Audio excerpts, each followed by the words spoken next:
Thank you for watching, liking, commenting, sharing, and subscribing right now. What is an ebook? What isn't an ebook? Well, an ebook, I guess, could be considered as an electronic document that has book-like content and can be distributed like a book, but electronically. I've been doing ebooks for a number of years, long before many were doing ebooks, and selling the ebooks to people who would want to buy them. Information that I found to be useful, and they did it as well. Always had rave reviews. But I've never believed in DRM, digital rights management, when it comes to ebooks. And we've just written and published another nightmare story about, or almost a nightmare story about ebooks in general and the potential pitfalls.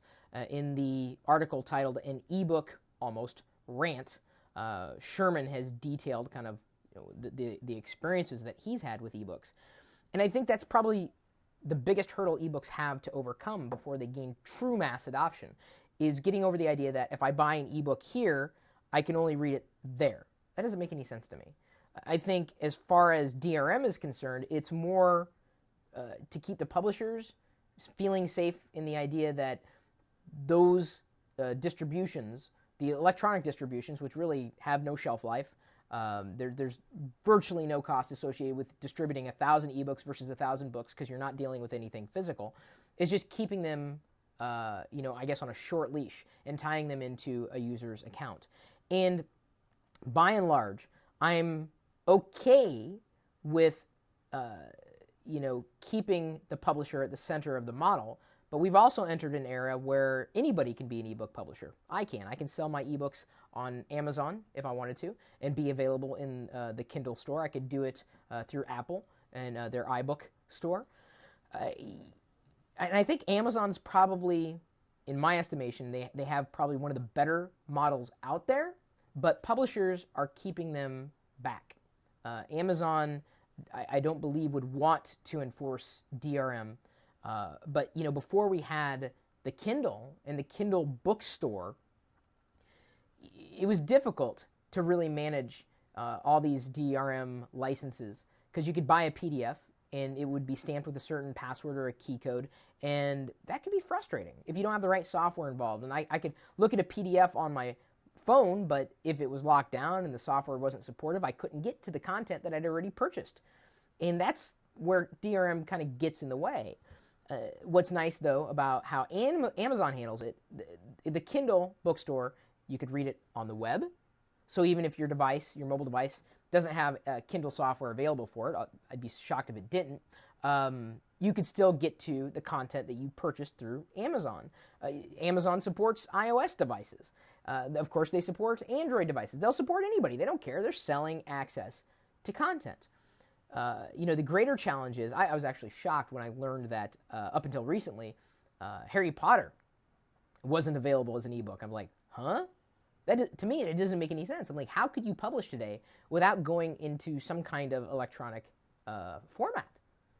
It would have been a dream come true if, when I was still in school, all the textbooks were available digitally. Oh, it probably would have been a lot more affordable, and I would have been able to find information a lot easier than I had to back. I mean, how much time have you wasted in your life scanning for information on a physical page because you know it was there, but you couldn't do an inline find? Frustrating. So ebooks, they're nice. They're good, as long as the publisher understands that they're really around to serve the reader, the consumer of the content. And the more walls they throw up, the more frustrated that consumer's going to get. Publishers don't seem to have that, really down pat. So there are different ways that you could get around the idea of DRM, like stamping a purchase with someone's credit card information, personal information that they'd never want to get out there. And that would probably stop piracy real quick, more than DRM would. And it wouldn't be interruptive, as DRM schemata has been in the past. Umfrey says, I would have never studied. Really? Apparently you've grown up then with digital textbooks. I never had that.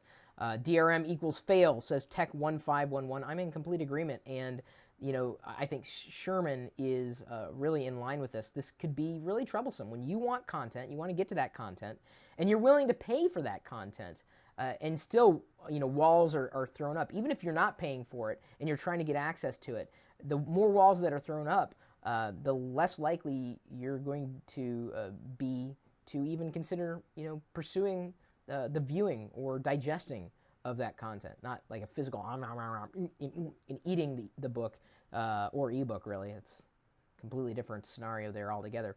But just curious to know, have you ever purchased an ebook or downloaded an ebook if it was free? And what were some hurdles that you had to face, if any? What's the best ebook system that you've found that works?